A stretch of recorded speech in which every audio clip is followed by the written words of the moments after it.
নমস্কার বন্ধুরা, আমি মানস বিশ্বাস, দ্য বং ইন্সপিরেশন ইউটিউব চ্যানেলে তোমাদের সবাইকে স্বাগত জানাই।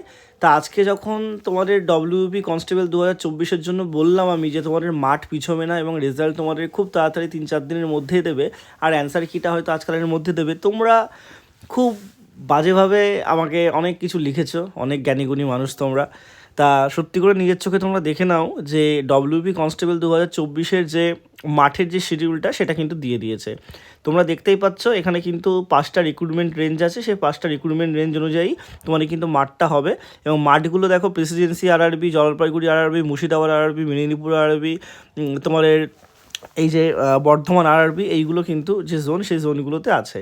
দেখো তোমার মাঠটা কিন্তু 5/1 থেকে শুরু হচ্ছে এবং তোমাদের কিন্তু যা ডেটে হবে সেটাই। এটা কিন্তু অবশ্যই অফিসিয়ালভাবে পিআরবি জানায়নি, এটা একটা ভাইরাল নোটিশ, কিন্তু এই নোটিশ অনুযায়ী তোমাদের সব কিছু হওয়ার সম্ভাবনা সব থেকে বেশি। ঠিক আছে, আমি আবারও বলছি, এই সময়গুলোতেই তোমাদের হবে। দেখো তোমাদের সাউথ চব্বিশ পরগনা, নর্থ চব্বিশ পরগনা, কলকাতা এবং আদার স্টেটের ছেলে মেয়েদের যেমন তোমাদের হচ্ছে এই যে ব্যারাকপুরের তোমাদের লাটবাগানে যেখানে হয় ব্যাটালিয়ানে, সেখানে তোমাদের মাঠ হবে।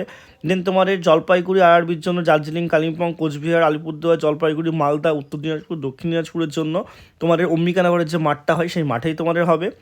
এবং মুর্শিদাবাদ আরআরবির মধ্যে দেখো নদিয়া আছে, মুর্শিদাবাদ আছে, বীরভূম আছে, বহরমপুর স্টেডিয়ামে তোমার মাঠ হবে। এখানে একটা বড় ভাইটাল কথা বলে দিচ্ছি, বহরমপুর স্টেডিয়ামের মাঠ কিন্তু 400 মিটারের হয়।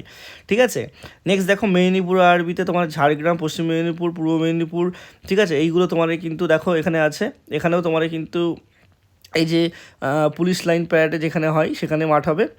বর্ধমান আরবির জন্য তোমার কিন্তু যে স্টেডিয়াম আছে, ঠিক আছে, শহীদ ভগৎ সিং স্টেডিয়াম, সেখানেই হবে। যেইটুকু বুঝতে পারছি তোমার কিন্তু এবছর 400 মিটার ট্র্যাকটা হতে পারে এবং 400 মিটার ট্র্যাক হলে তোমাদের কিন্তু পাস করানোর জায়গাটা অনেক বেশি থাকবে। তা সেহেতুই তোমাদের বলবো যে তোমরা ভালো করে কিন্তু প্রিপারেশনটা নাও, ভালো করে মাঠের প্রিপারেশনটা নাও, তোমাদের অনেকটা সময় আছে। যারা মাঠে যাচ্ছ না, খুব ভুল করছো, তোমাদের কিন্তু খুব তাড়াতাড়ি রেজাল্ট দিয়ে তোমাদের কিন্তু এটা রিক্রুটমেন্টও করিয়ে দেবে। সবাই সুস্থ থেকে ভালো থেকে চ্যানেলটার সাথে যুক্ত থেকো এবং 2026-এর জন্য যারা প্রিপারেশন নিতে চাও আমার সাথে যোগাযোগ করতে পারো। ধন্যবাদ।